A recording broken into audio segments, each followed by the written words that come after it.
আনিকারও সেখানেই সেরকম একটা তিল। ছেলেটাকে কাছে ডাকতে ইচ্ছে হলেও ডাকেনি। মনের অবস্থা মৃত্যু শয্যাশায়ী তার। আনিকা কষ্ট হলেও উদয়ের কাছে সবকিছু খুলে বলে ক্ষমা চেয়ে নিল। আনিকার এরকম অবস্থাতে কিভাবে সে বলবে যে ছেলেটা দাঁড়িয়ে আছে পাশে সে তারই সন্তান? উদয় বলেনি, ভেবেছিল চলে যাবে। আনিকা শেষে বলল, পিচ্ছিটাকে ভাতিজা। এ কথা শুনে ফারায় কান্না করে দিয়ে বলল, আমি তোমার ভাতিজা আব্বু? তুমিও মায়ের মতো আমাকে ছেড়ে চলে যাবে তাহলে? আমাকে বিক্রি করে দিতে এসেছো এখানে না? আমি কি এতই খাই পড়ি? আনিকা সঙ্গে সঙ্গে উঠে দাঁড়িয়ে স্বাভাবিক হয়েই বলল, আপনার ছেলে আপনার মতোই হয়েছে। কথার কড়া জবাব দিয়ে দেয়। আনিকার এরকম স্বাভাবিক আচরণে উদয় অবাক হয়। আনিকার যে আর কিছু আসে যায় না উদয় বিবাহিত নাকি অবিবাহিত তা নিয়ে, বরং উদয়ের ছেলেটাকে দেখে ভালোই লেগেছে। নাকের বাম পাশের তিলটার জন্য ভুলতেও পারবে না কোনোদিন। উদয় চলে যায়নি, বা আনিকাও চাকরিচ্যুত করেনি মিথ্যে বলার জন্য। অবশ্যই করত, শুধু ছেলেটার জন্য। না হয় আনিকা মিথ্যে সহ্য করার বেটি নয়। শত যাই হোক, অফিসের পাশেই ছোট্ট বাসা নিয়েছে উদয়। বাপ ছেলে ভালোই থাকে। একটা স্কুলে ভর্তি করিয়েছে ফারাওকে। আনিকা রোজ লুকিয়ে একবার দেখা করে আসে। উদয়কে জানাইয়ে দেয় না।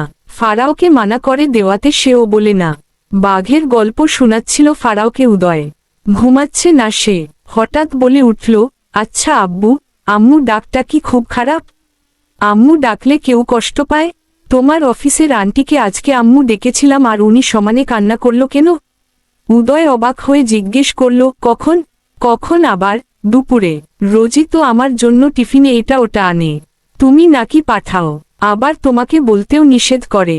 কিন্তু আজকে উনি অনেক কান্না করেছে।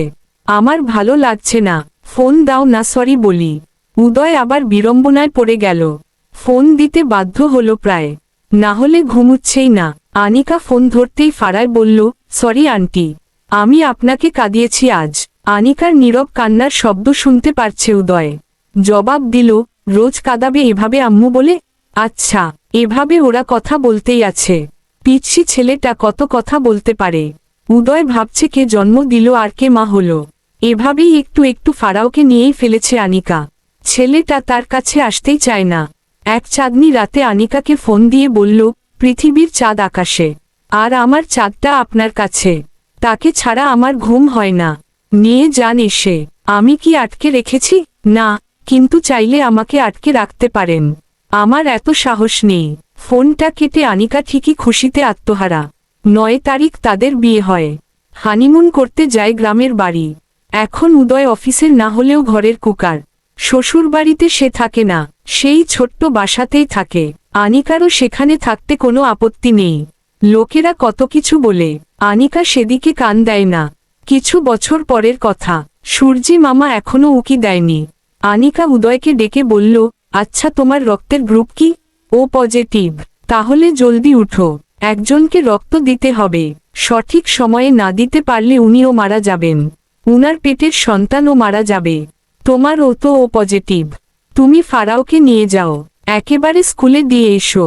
আমার ঘুম পাচ্ছে খুব, খালি ঘুম আর ঘুম। এই ঘুমই আমার 1 নাম্বার সতীন। কবে এই সতীনটাকে ছাড়বে বলো?